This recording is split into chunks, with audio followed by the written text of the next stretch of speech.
I wanted to focus this evening on the energy of the heart because there is so much heartbreak.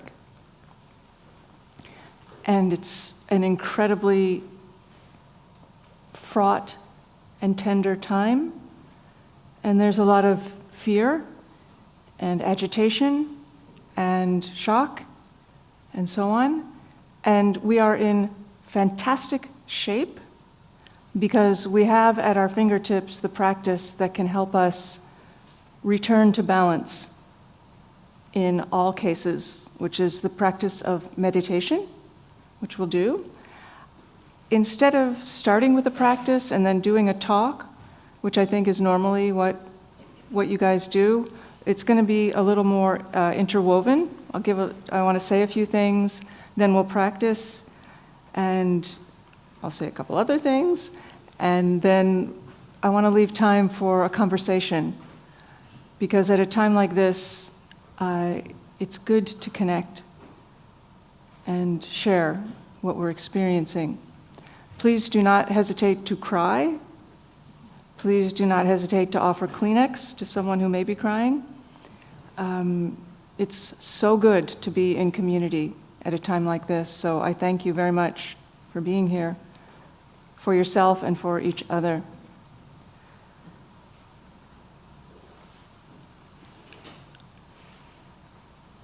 And before I go any further, I don't want to leave out any non-heartbroken people. I think that's the best way to say it. So if you are a non-heartbroken person, you too are welcome. And perhaps you will be heartbroken in the future, and this will come in handy.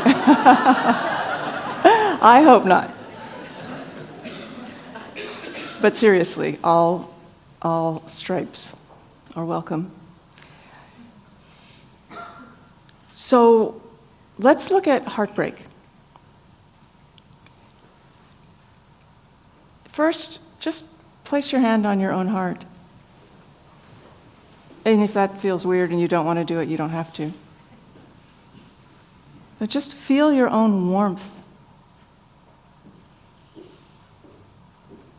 Feel your own tenderness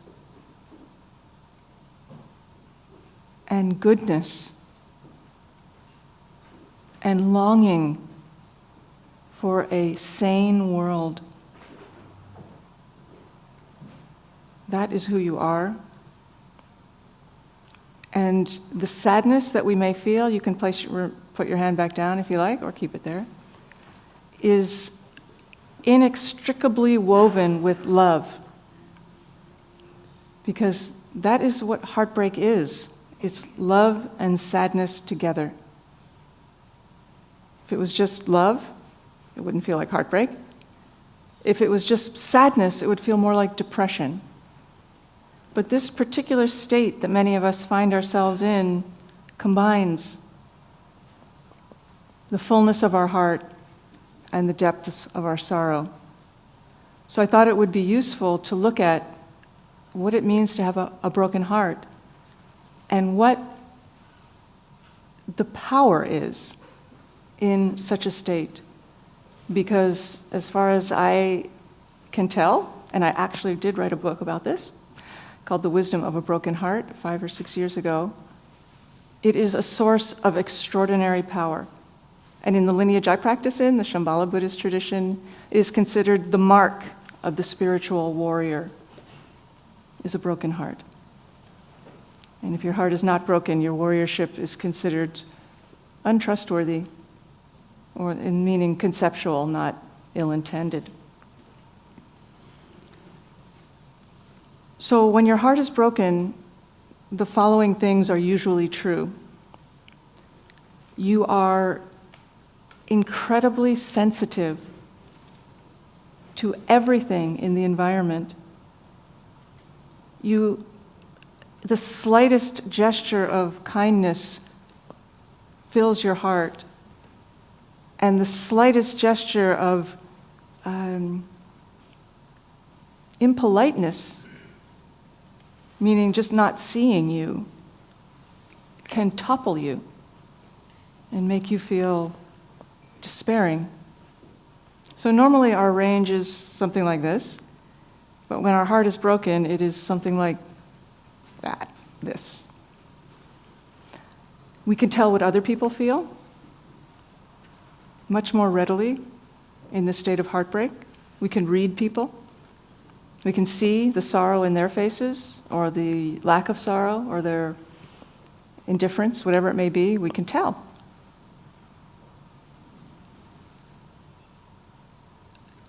In addition, there are three qualities I want to mention. That's the first one, this sort of tenderness and sensitivity. The second thing that happens when your heart is broken is immediately everything in your life snaps into focus.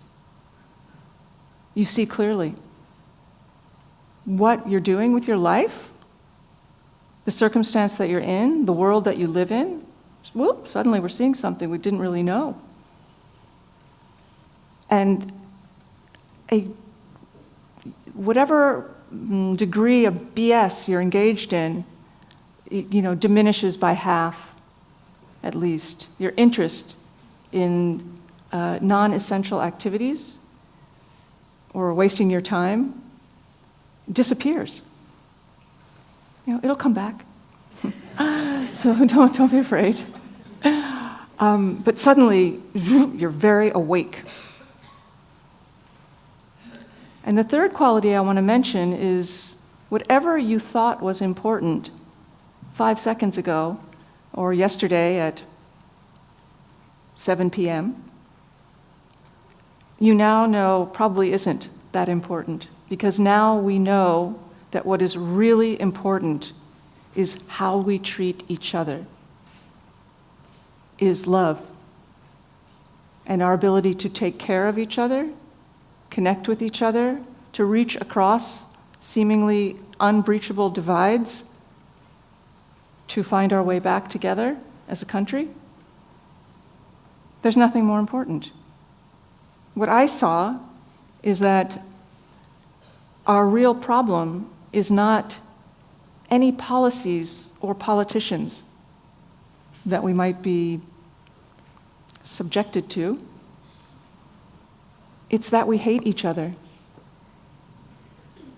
or suspect each other, to say it in a softer way. That's the problem. And no policy or politician can fix that. This is some work we each have to do in our hearts.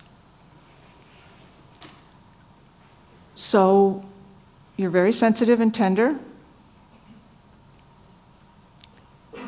Everything is clear. And you know that what is most important is to love and care for yourself and each other. So in Buddhist thought, these three qualities are connected to the activity of what is called a bodhisattva. Bodhi means awake, and sattva means being. A bodhisattva is someone who is here to serve, here to be of benefit, here to offer their gifts, here to, if you're hardcore and take the bodhisattva vow, to put others before yourself, which is very hard to even imagine, speaking for myself. Maybe the same. It's the best I can do so far. So suddenly you're in the shoes of the bodhisattva when your heart is broken. You're in the shoes that someone like His Holiness the Dalai Lama walks in. The shoes that someone like my teacher, Sakyong Mipam Rinpoche, walks in. The shoes that Martin Luther King walked in. The shoes that someone like Gandhi walked in. That's where we are now. We see and feel those around us. We are awake, and we care. So this is a powerful place to find ourselves in. And it doesn't feel good, particularly. So the more we practice meditation, by the way, the more raw and open our hearts become. Which is maybe, has anybody noticed that as your practice progresses, You become a little more sensitive or a lot more sensitive. Things affect you. The boundary is more diffuse. Often that's surprising because we want to meditate because we want that wall to be thick and nothing can get through. You think, well, I will be a meditator, I will be a Zen person, a calm person, meaning someone for whom pain does not hurt. And that, of course, is not possible. So I remember once I was engaged in a lot of bodhisattva practices in a particular phase in my own personal practice, which you're never too far from that, but I was deeply engaged in this heart-opening practices, and I was a mess. I was just crying all the time. And I felt like I can't walk outside because I might see someone who scares me, and then I might start shaking and have to run away. Or I might see someone who hurts my feelings, and then I will be so wounded I won't be able to fulfill my responsibilities of this day. Or I might see someone who also has sorrow written all over their face, and it might wound me. So I asked myself, is this what the Dalai Lama's doing? Is he just like crying all the time? So I asked my teacher, again, Sakyong Mipam is his name, what I was doing wrong in my practice. Because I figured, I don't think he's running into his room and throwing himself on his bed and crying 5 times a day. So he said to me, among other things, some of the world's greatest meditators have cried a lot. So with that, he told me, and I hope to convey to you, that this tenderness of heart is a sign of progress along the path, and that you are not alone in discovering the truth of your own humanity, and that the great teachers who we may be fortunate enough to have access to have also been through this and done this. And the difference, I would say, between them and me, because I'm not going to speak for you, is that my heart opens when I feel safe, and it closes when I feel threatened. And then I try to relax a little bit, and it opens. And then it closes. And then it opens, and then it closes. My guess about His Holiness and other great teachers is they don't do that. It's just open. And they have somehow learned to stabilize in the open state. Just think about that for a second. What if your heart was open and stable? Who would you be? How would you approach the people in your life? What risks would you take? How would you feel about our country? How would you feel about the work that we now have to do to, I would say, get our country back? It would feel different if you knew your heart was open and stable. So the way to create that stability is through the practice of meditation, which we're going to do momentarily, and further through the practice of loving-kindness meditation. Metta in Pali, or Maitri in Sanskrit. Who here has done loving-kindness practice? Excellent, so maybe half or a little more. Well, we're going to do a little loving-kindness practice today for ourselves and for our country. But first, I'll just tell you a little bit about loving-kindness. It is an ancient practice. It is said to be more than 2,500 years old and given by the Buddha himself. And the way this practice came about is he had some monks, and he would send them out, I guess, oh, you guys go meditate in this forest, and you guys go to this cave, and I don't really know what he did, but somehow this one particular group of monks was sent to this one spot in the forest to establish their meditation container, or mandala, or environment, or seats. And it did not go well for them. There were creatures that already lived there, and they were not pleased. So they did everything they could to get the monks to disappear. They threw things at them, and these, according to the story, are physical beings and immaterial beings, which are scarier, I would guess. They threw things at them, they made loud noises when they were trying to meditate, they shook trees and threw rocks and made, I don't know why this always makes me laugh, they made horrible stench. Because, if someone's going to throw a rock at you, you might go like this, but if it's really stinky, you might really want to get out. So that was it for the monks. They went back to the Buddha and they said, please, this location will not work. What else you got? And he said, well, actually go back and do this practice, the practice of loving kindness, which we're going to do.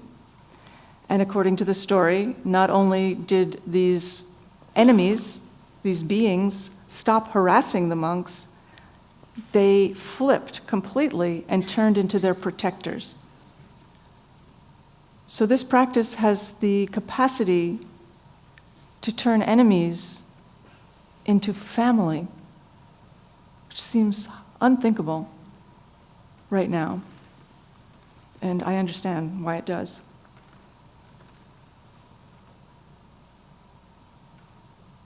So when you do loving kindness practice, the traditional way is you think about yourself first. My guess is that when the Buddha gave this practice, he might have thought to himself, well, let's see, how can I help them get into the loving kindness groove? Well, I'll tell them, start with yourself, because who doesn't like themselves? And maybe 2,500 years ago that was true, but now I think that's the hardest for us. Nonetheless, we begin with ourselves, we can connect with our own pain, our own sorrow, our own suffering, and we wish ourselves well through a series of phrases, may I be happy, may I be healthy, and so on. I'll guide you through it, and we'll keep it short, because it's been a long day, and probably most of you didn't sleep well, or at least were up late. Then you think about someone you love, who, just like you, is struggling, trying to be happy, and you want them to be happy because you love them. So you wish for them the same things, may you be happy and healthy, and so on. Then you think of someone that's called a stranger. And that means someone who you know a little, but you don't have any feelings about them, positive or negative. You don't know them. They're neutral, sometimes called the neutral person. But they're just like you and your loved one. They're freaking out. Or they will freak out. Or they used to freak out. So you can wish for them the same things because they're not any different than you. And then the final person is what's called an enemy. And this is someone who you don't like. You could even hate them. I know sometimes it upsets people to hear the word hate, but I sometimes feel hate. So it might be someone you hate, dislike, someone who has harmed you, someone you're angry at. It doesn't have to be the worst person you ever thought of, but it could be. But in this practice, we think, well, I'm just trying to be happy. My loved one is just trying to be happy. Probably this stranger is just trying to be happy. Well, this enemy, too, is just trying to be happy. This doesn't mean we have to like them or forgive them or even stop hating them. But it means we can find a point of connection with them. And this connection means everything, because the evils of our world stem from the us and them divide. And anything we can do to heal that, because there's no them, there is only us, will create a greater likelihood of peace. And us doesn't mean getting all snuggly with people. It just means acknowledging them with all your feelings about them. So even though your enemy goes about creating happiness in the word my mother would use, and my personal mother is here. Hi, Mom. Because I grew up here. They go about it in some fakakta ways. they are still trying to do what we're trying to do. So we can find a point of commonality with them somehow. And then we wish this for all beings. So the practice is bookended with a minute or two, a couple minutes of breath awareness practice, which I'll guide us through. And then we do our loving kindness practice, and then we end with just a minute or two of breath awareness. And this breath awareness bookending is very important because we want to approach our loving kindness with a sense of spaciousness. So first we want to sort of settle. So we were settling already. This is great. Before we begin, I just want to say one thing that I want to encourage you to stop thinking about meditation in case this is something you're worried about. It's the biggest misconception I've ever found about meditation practice, you probably know it anyway, is that in order to meditate you have to stop thinking. And you don't. Absolutely not. That would be crazy. Because your mind exists to produce thoughts. And just like your eyes exist to see, and if I ask you right now to look out through your eyeballs, which you're doing right now, or if you're visually impaired, to hear out through your ears, please try not to see anything.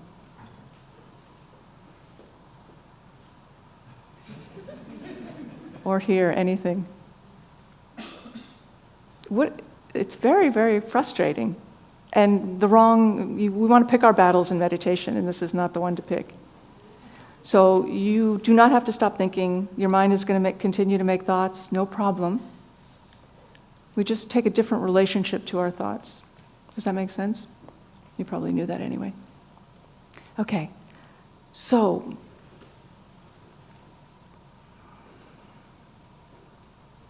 to begin your practice, please establish your posture.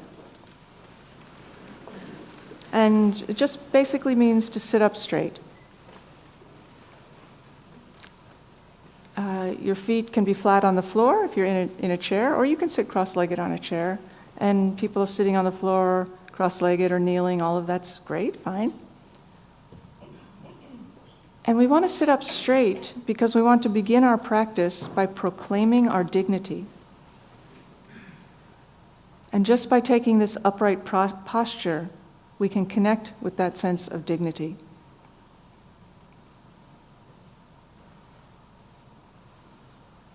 The hands rest on the legs, palms down, just a little bit above the knee. Or if you have some other hand position that you're used to in your practice, that's fine. But this is the most comfortable usually, and it gives you a little support for your back.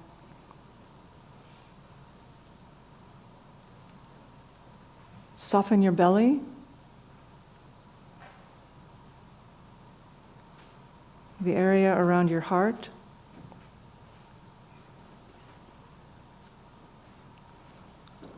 The chin is tucked a little bit, so the back of the neck is long. And as people who practice with me may know, my favorite part, your mouth is closed, because you don't have to talk. And it is so heavenly to not have to say anything, but to be with each other. So fill with your own silence. Relax the muscles of speech, the jaw, the tongue, and so on. And relax the inclination to speak. The breath is natural, in and out through the nose. You are already breathing before I gave that instruction, so keep doing that, please. And the eyes can be open or closed. In the practice I do, the eyes are open. And if you want to experiment with that, you can, and if you don't want to, you don't have to. But if your eyes are open, let the gaze be cast down to a spot a few feet in front, Gesundheit, and let the eyes be very soft.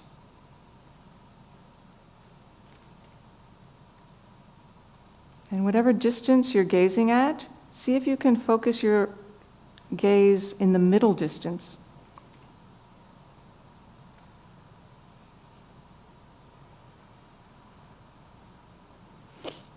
Feel yourself breathing.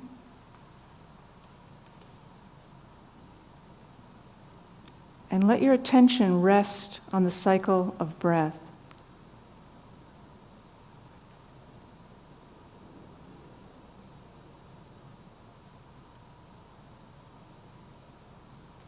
So your attention rides in on the inhale and flows out on the exhale. The next inhale will just happen, I promise. And just begin again.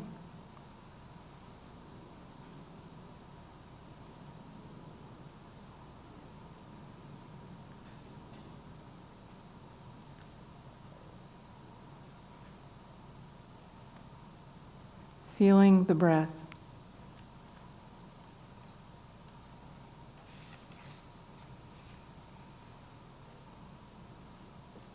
Your mind will continue to think things.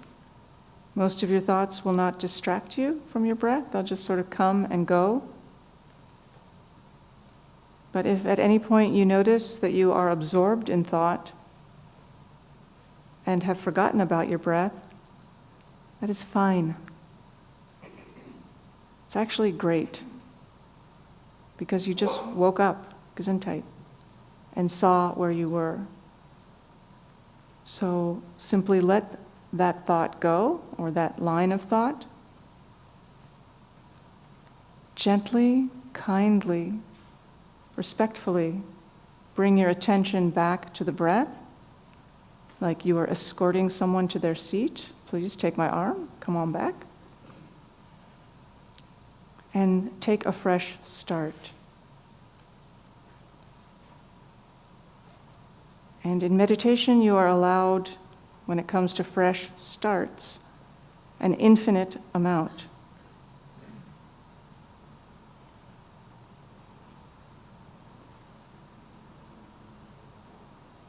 So we'll just sit together for a minute or so.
Now let's begin our loving kindness practice. You can relax your posture if you like. You can stay in your formal posture.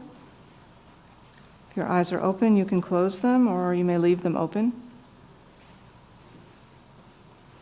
And I would like to ask you to begin by connecting with what you feel. The confusion, the shock, the fear. These are all optional, by the way. You may feel some of them or all of them. The sadness, anger, however you feel today in our post-election world.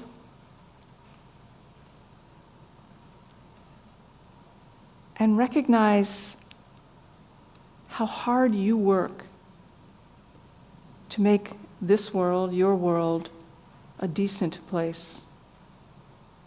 And how this may feel like someone has just pushed you back.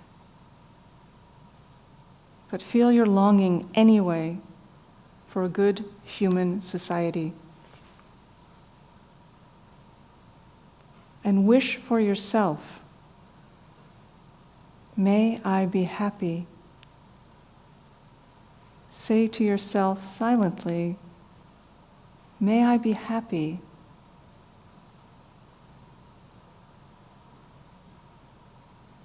See what it feels like to wish happiness for yourself on this day.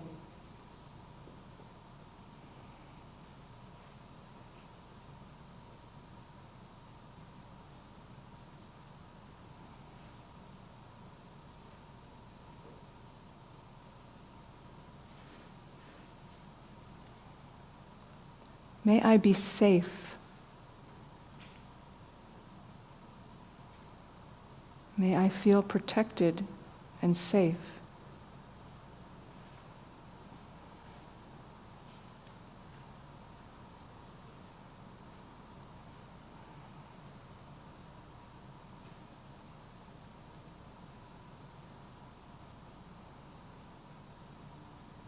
May I feel at home in my world, in my country. May my country feel like home.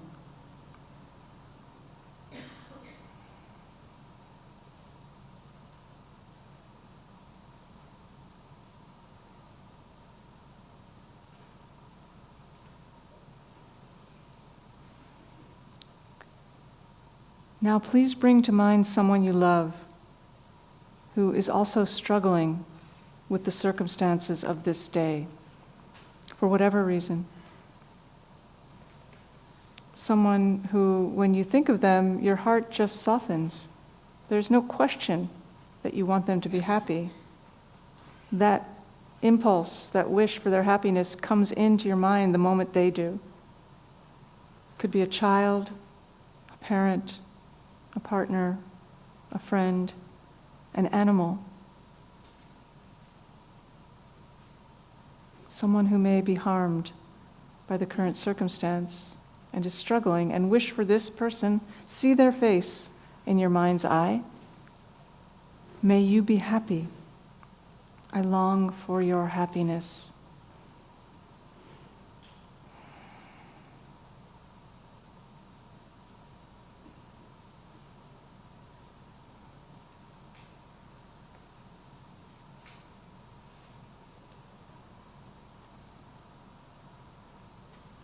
May you be safe,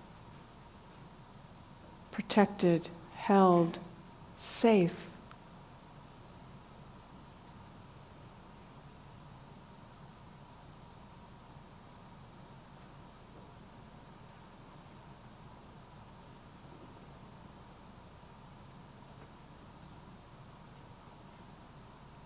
May you feel at home in your country, in your world.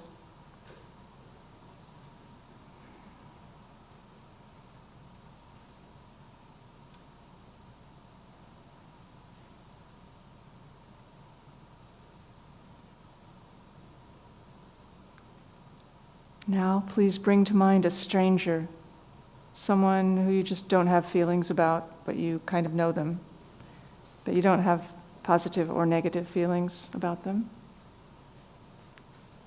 But you can know that just like you and your loved one, it is likely that they are experiencing confusion, sorrow, fear.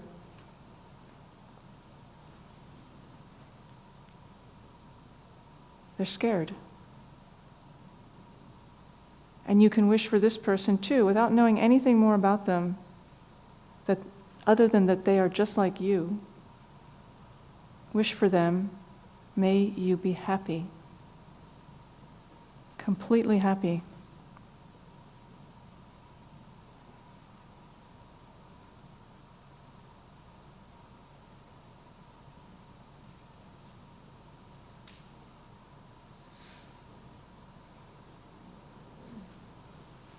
May you be safe.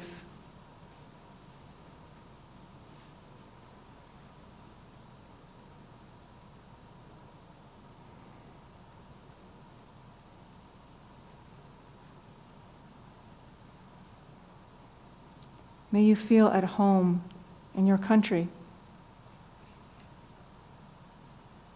Sort of bathe them in that wish.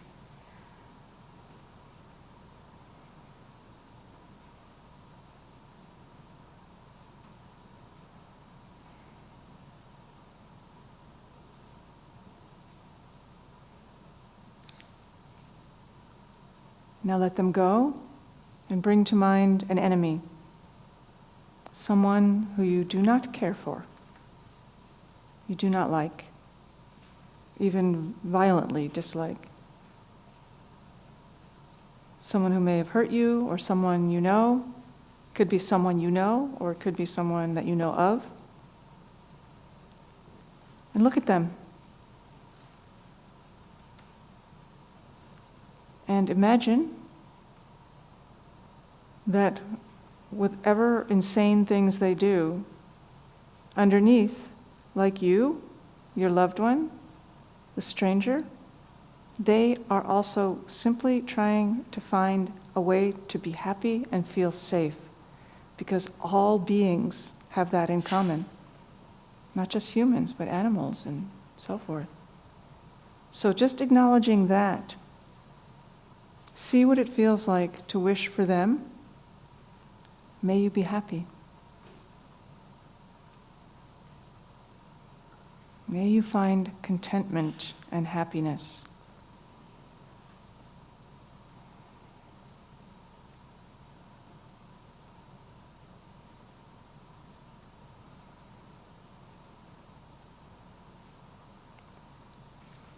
May you be safe from harm.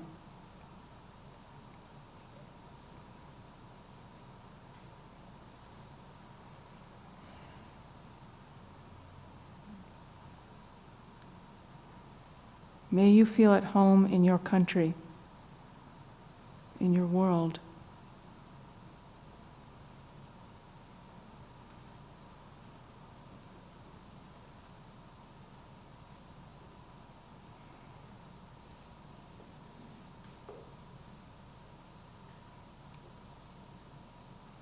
Now let this person go. We have 2 more short steps. The next one is, imagine all the people who voted opposite you. People on the other side, whoever they may be. And know that they are no different in this one way. And they are mothers, and they are fathers, and they are sons and daughters, and friends and lovers, and aunts and uncles, just like us. And wish for them, for all who voted opposite you. May all who voted opposite me be happy.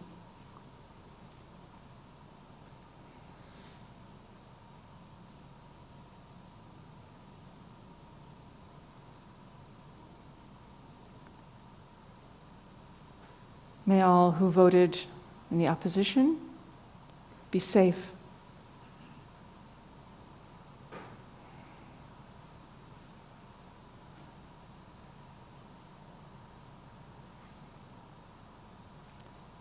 And may all in the opposition feel at home in their country,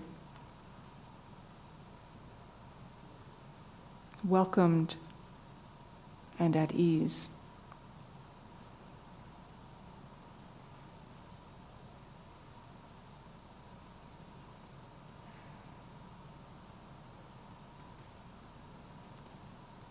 And now think of everyone who voted as you did, or who believes as you do, whether you voted or not. Your tribe, your people, many of whom are here. And for them, for us, for whoever you think of as us, May we be happy.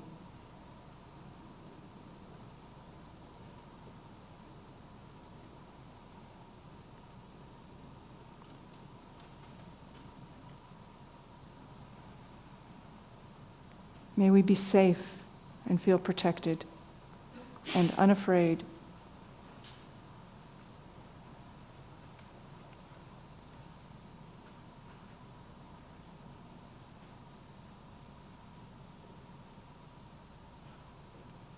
May we feel at home in our country,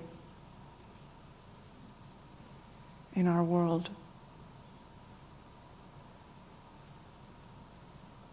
Accepted and loved.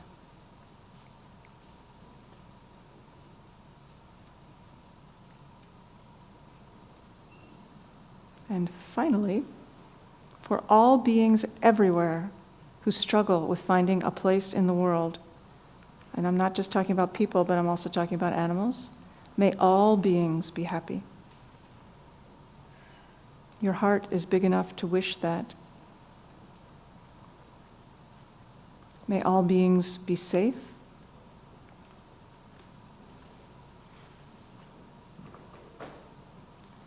May all beings feel at home in their country or their world.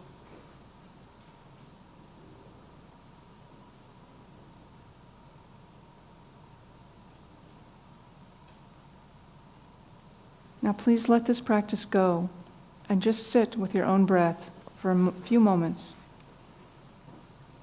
Return to your formal posture if you are no longer in it.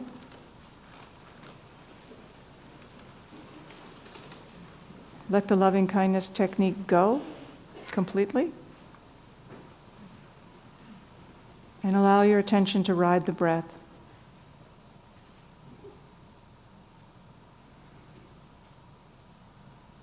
Together.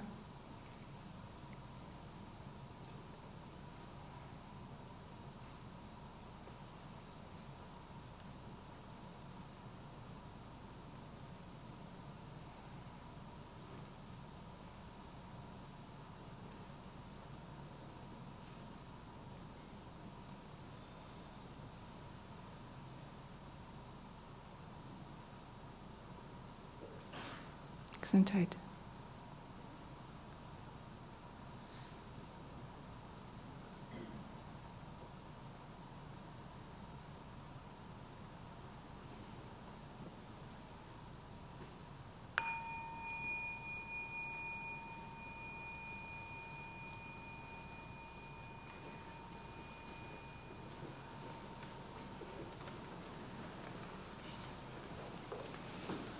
Thank you very much. I would love to hear if you have any reflections or questions, but I want to close by sharing with you a quote from the Tibetan meditation master, Chogyam Trungpa Rinpoche, who said, "The only true elegance is vulnerability." And I just invite you to contemplate and explore that as you relate with your own sense of vulnerability, that it is not a problem. It is the only true elegance. I wanted to comment. It's maybe contrary, but that's sort of I thought we were dealing with fear, that we were afraid, and now our deepest fear is maybe confirmed. Mm-hmm. Therefore, you're not able to go beyond that, pass through the fear, Mm-hmm. wash out of it. Mm-hmm. I'll repeat this. So he said he likes to be contrary. And he said, what is your name? Steve says that he thought we were dealing with fear. And to paraphrase, and correct me if I get it wrong, that wouldn't it be good to find a way to deal with fear and move past fear? Is that accurate? Yeah, that would be awesome. So there is no way out. There is only a way through. And the way to work with fear, I would say, as with any emotion, is to feel it feel it. It's not comfortable. And feel it, by feel it, I mean feel it in your body. Does it make you shake? Does it make your shoulders go like this? Does it feel like something's stabbing you in the chest? Do you feel like you want to hide under something? Like, is your body going like this? So feeling it in this way means as it manifests in your body, as opposed to the storyline of why you are afraid. Because that has no end. But as you start to feel the sensation of fear or rage or sadness, you see that it's kind of like your breath. It has an ebb and a flow. Your attention strays from it, and then you can bring it back. And when your attention goes into, well, I wouldn't be afraid if this didn't happen, or I shouldn't be afraid, I should be brave, or I'll never feel safe again, or it's this person's fault, or it's that, this is the reason, that all may be totally viable, but not as part of a metabolization process to help you move through and past something. It actually seems to exacerbate. So I'm not saying we shouldn't think about what we feel. It's truly valuable and critical. But in order to begin the metabolization process of the moving past that you were wondering about, this is the first step. To feel the feelings, as Pema Chodron has said, and drop the story. It's a much bigger space. So yeah. Practice helps you feel what you actually feel. Sit with it. Does that answer your question? Sort of. Think about it. Be contrary. That's totally cool. Because it doesn't have to make sense, and that might not work for you. But that's what I have to offer on it. What else? Yes. There's going to be a mic coming to you so everyone can hear you. Hi. I think the mic's not on yet.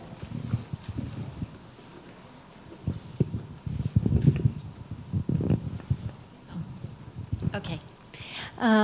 First, I wanted to say that you were the teacher for my first ever meditation class. Ah, that makes So me so hi. happy. Hi. It's nice to see you again. And nice to see you too. Thank you. And not that you haven't addressed this, but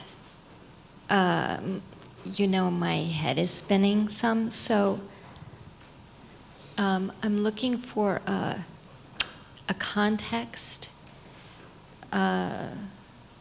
or meaning to hold not only really what's happened, but what might happen in the next 4 years and longer. Because I realize a big part of what I'm feeling is helpless, is a lack of control, that I have no control over literally my own safety and what could happen to this country. War, who knows? And I had just reached a point where I was able to feel safety and a strength in my person, which had been a long challenge, and now this. Yeah. Well, I'm sorry that you are re-experiencing trauma or threat in your experientially or in your imagination or your fear. So the first part of your question was, is there something you can do?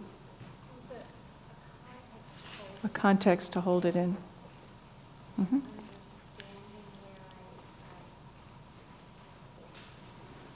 Understanding and how you might hold or relate with everything that might happen. So I sort of have a two-part answer. One is, part of the spirit of the question, I think, is best answered by a therapist. So that would be really important. But when it comes to a Buddhist-y kind of answer, there is no way to do anything but relate with how you feel and trust yourself.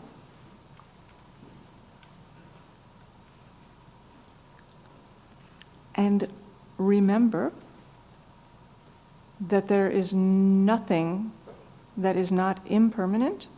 I'm not saying that as a panacea or a patch, but I'm saying it more, not that our government is impermanent, which it is, but that doesn't really help to think about that, but that what you feel is impermanent.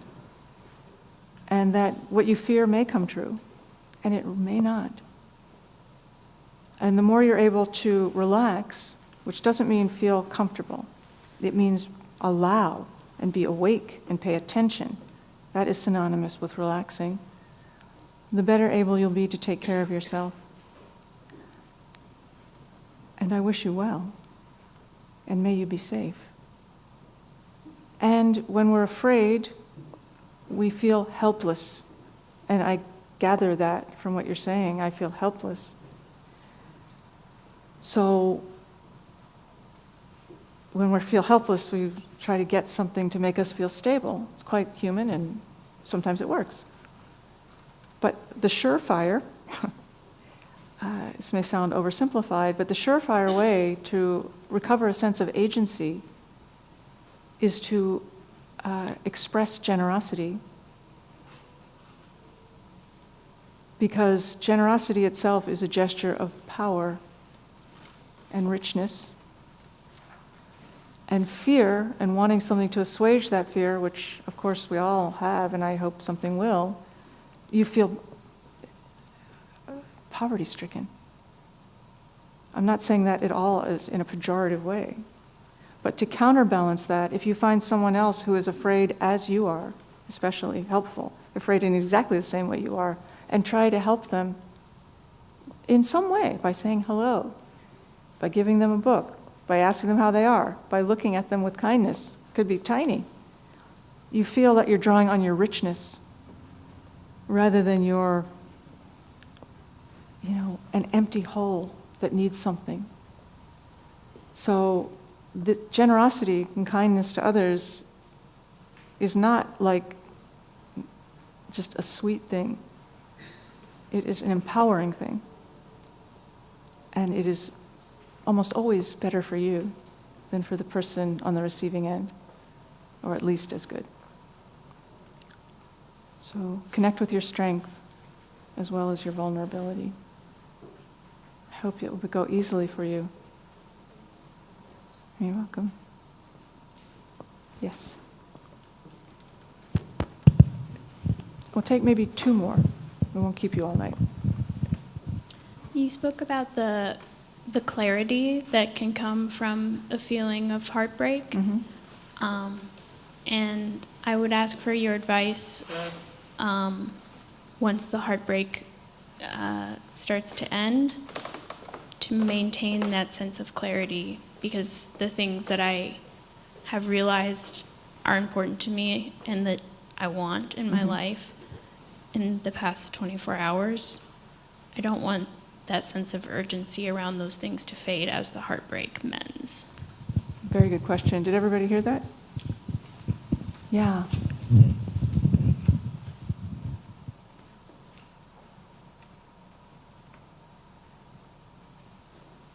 Well, this may sound a little flip, and I don't mean it this way, but something else will come along to break your heart and will remind you of what's important. So there's that.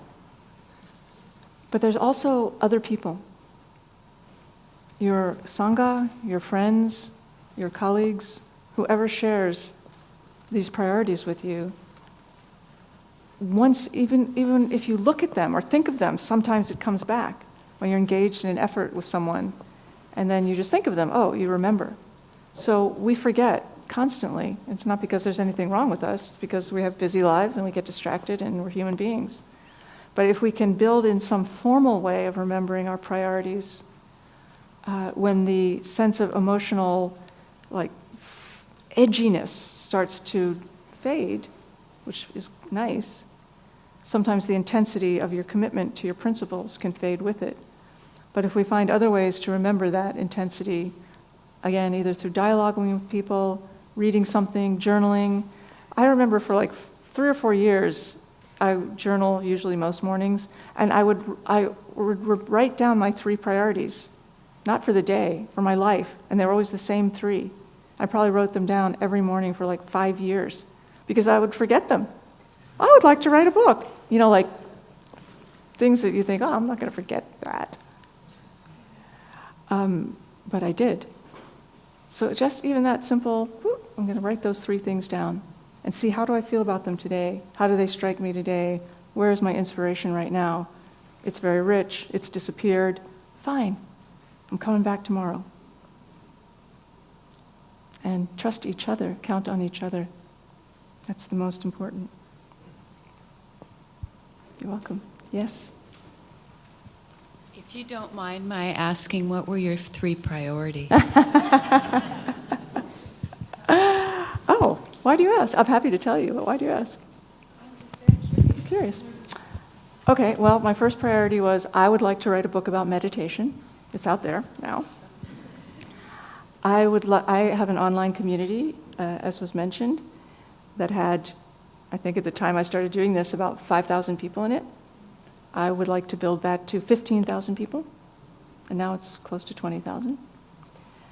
And I would like to be a really friggin' awesome wife, because I forget about relating to other people often. So I want to be a good partner. That one will always be on the list. But they're very personal, so thank you for asking. One more maybe, if there is. How did it feel to practice loving kindness?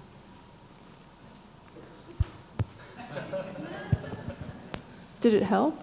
Good, okay, good. Is there some, up. Okay. Is it, hello? I want to say thank you to the first person who spoke, because those were my sentiments in the middle of the night. And your response, where she was afraid and terrified, my world was upside down. And in her sharing, she was what did you say? You told her to find gratefulness, I think? Generosity? Generosity. And I received her generosity in sharing. And that was big. And I think coming here tonight, I came here, I'm a sporadic comer of here. Here I am. Woo-hoo. Hi, I see you. But anyway, I just came here to feel like the world isn't as crazy and upside down as I thought it was, and that there will be a room full of people who echo the fear and at the same time are looking for stability. So I thank you. Look, your generosity was returned with her generosity of kindness and appreciation. Thank you very much for that. And that does seem to be how it works. Generosity begets, patience begets, aggression begets. If you want, be the change you want to see in the world, as I think it was Gandhi who said, it's very straightforward what that means. So I want to thank you for being here. It's an honor, an unexpected privilege to be able to spend time with you on this upside down day. And I have complete confidence in you as a community and in your ability to care for each other and to work with your own experience for the benefit of yourself and the people you love. And your practice will support you to do that. So let's just close formally by taking a moment and feeling the people in the room. You can look around, you can just feel their presence, and wish them well. Rouse the aspiration that they will be happy, that they will feel safe and at home in their country.